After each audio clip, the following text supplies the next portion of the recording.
He used to say, and now, here's Joyce. She paid him. He'd go in once a month and do a bunch of this voice stuff for the radio program, and probably her TV as well. And he sat down with me at lunch many years ago, and he said, you know what, Mike? He said, I'm out.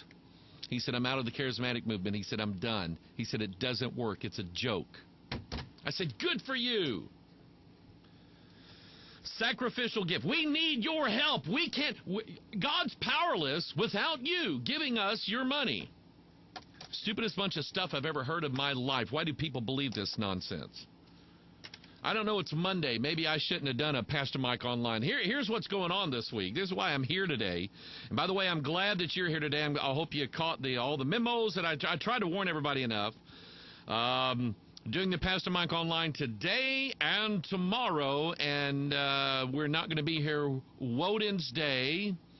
It is July 4th here in this country, and so we will be barbecuing chicken and not shooting off fireworks because it's like 104 degrees. It's dry. Everything around us is catching on fire, so we're not going to do that.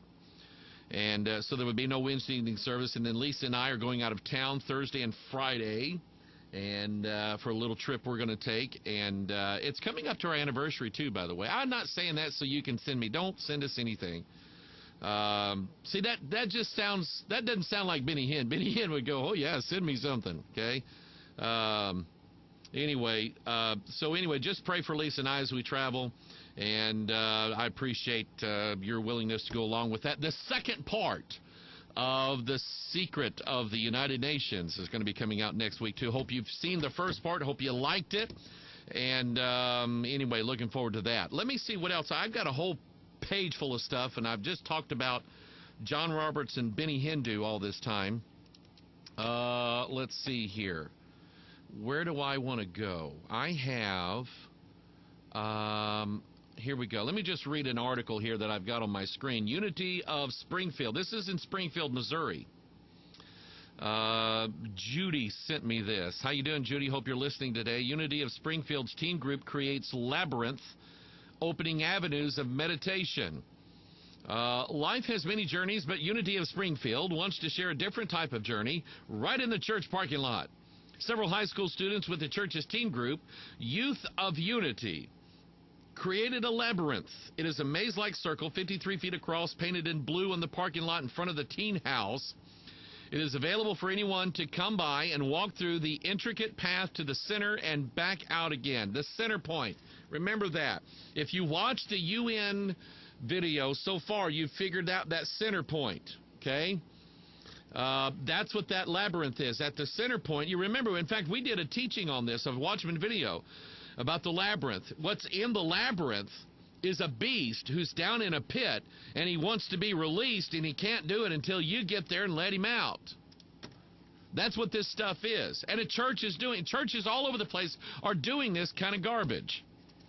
And so one of the teens says it represents, or excuse me, this is Macy Stevens, who's 17. It like represents a journey in life, or like a pilgrimage, you know what I'm saying? One of the students who helped create the labyrinth. When I like experience the labyrinth, I like often imagine myself like experiencing life like life. In the center, like I feel like overwhelmed with like happiness and like warmth, she said. The idea has been several years in the making. Teen Ministry Director Rachel Willis said the students have been planning this for about 5 years, although the idea came up 10 years ago. The students were inspired by an identical labyrinth at Unity Village, the church's worldwide headquarters near Lee's Summit, Missouri.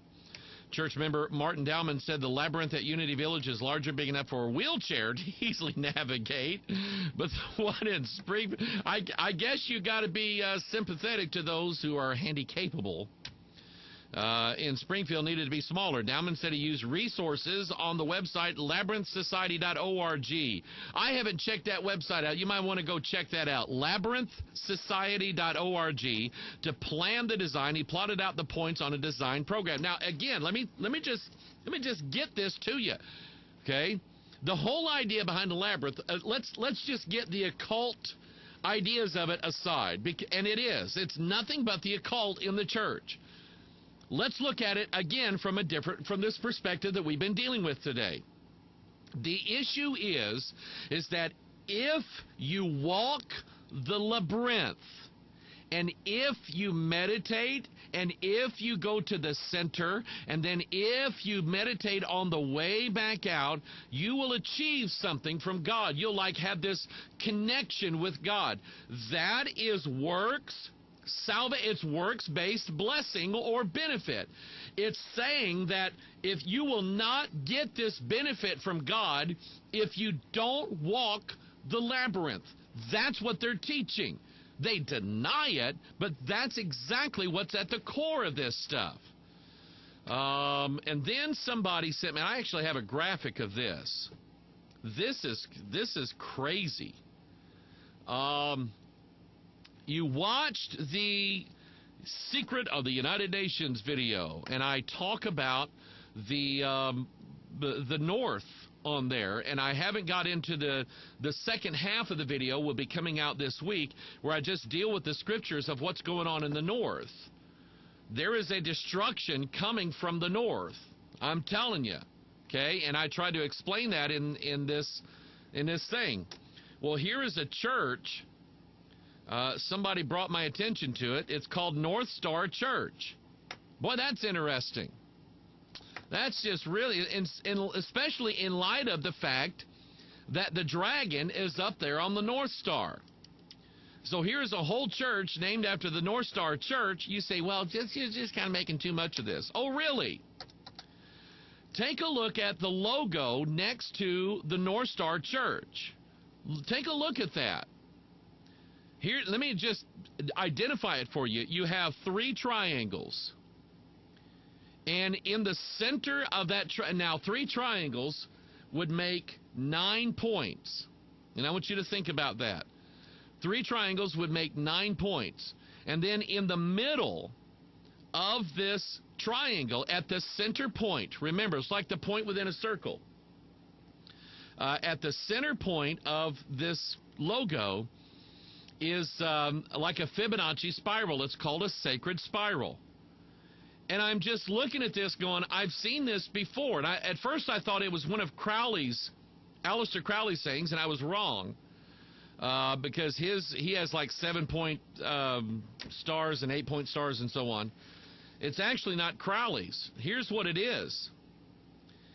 It's the sacred symbol for the Baha'i faith. And here's what little bit I know of it. And notice that it's a 9-pointed star with this sacred spiral in the middle of it, just like, let me do this here. Let me go back and forth, okay? Back and forth. It's the same thing. And here's what I found at Baha'ism. This is just what little bit I know, and I may be wrong on this. Baha'ism is like an offshoot of Islam. And basically this logo, this 9 things here, and the number 9 has to do with having a baby, by the way, or giving birth. He favors the birth of a new world order. That's what that number 9 represents. But anyway, this 9-pointed star and this little swirly gig in the middle of it, that's the sacred spiral, Fibonacci and all that stuff. But anyway, according to Baha'ism, in Islam, there are 99 names of God. And I didn't know this until I found out a few years ago that Islams actually have a rosary. Muslims have a rosary, and it usually has 33 beads on it. Think about that, okay?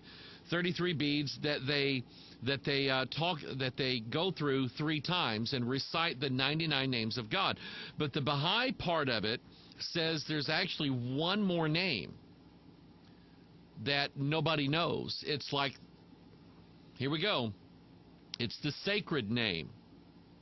And it's a secret, and hardly nobody, there are a few people who know the sacred name. And if you say the sacred name, then you get the power and the benefit of the God in you. You can invoke God with His sacred name. You see, it just all connects together, doesn't it? You have work salvation, you have the reciting of a rosary, and it doesn't matter if it's Roman Catholicism or Islam, and then you have the recitation of a secret, sacred name. But it's lost, it's buried, it's hidden. It needs to be revealed to mankind one of these days. And I'm going to make some people very, very angry. I had decided this a few years ago. Mike, if you want everybody to like you, for some reason, if you want everybody to like you, teach them that they have to do something to earn benefits from God. And if you want to be dangerous, you want to be, absolutely deadly dangerous in the world to the kingdom of the devil, then go around telling everybody that God's grace is absolutely free. And He doesn't charge for it. And you don't have to perform for it. You just got to believe what He said. And that's at the core of the Sacred Name movement, or the Hebrew Roots movement, or the Seventh-day movement, or any of these other movements and isms. There is going to be the performance of a work or the invocation of a magical mantra that you speak, or you pass on sums of money. That's at the core of it. But anyway, this guy's church here, the North Star Church. Here's what I found interesting. Let me pull up the graphic here. They had a statement of faith on their website. This is North Star Church. I thought, what are they, Baha'i? And I wanted to find out what they were. So here it is, number one, what we believe. And they have sections of it called, number one, essential beliefs. In essential beliefs, we have unity. And then they have a section called the non-essential beliefs. Now, stop right here. Just stop right here. They have essential beliefs and non-essential beliefs. And I asked the question, what part of this is non-essential? What part? Because that's what they're getting, and I'm going to show you what they said on here. What part of the Bible is non-essential, that it doesn't matter what, and that's what they're saying. They're saying it doesn't matter on certain non-essential issues. It does not matter what you believe. You can believe anything you want to, and it's okay because it's non-essential. You don't worry about it, okay? Yeah, it's in the Bible, but who cares, right? So let me pull this back up here again. Let me show you what's going on. Non-essential beliefs. Now they're quoting from Romans, and I'm going to open up my can, and I advise you to do it as well. Now, I'm going to show you what they did. Okay? Those of you who say that it doesn't matter what Bible is being used, I say to you, oh yes it does. It doesn't, just any Bible's fine. You can read any Bible and they're all going to say the same thing. Liar, liar, pants. You know what? I don't know if I've ever seen actually someone, a liar, with their pants on fire. I don't think I've ever seen that.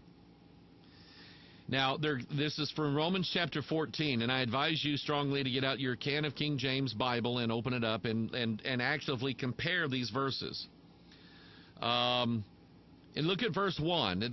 Look up on the screen what they have here. Except him whose faith is weak, without passing judgment on disputable matters. Now, they're saying that that's what the Bible says.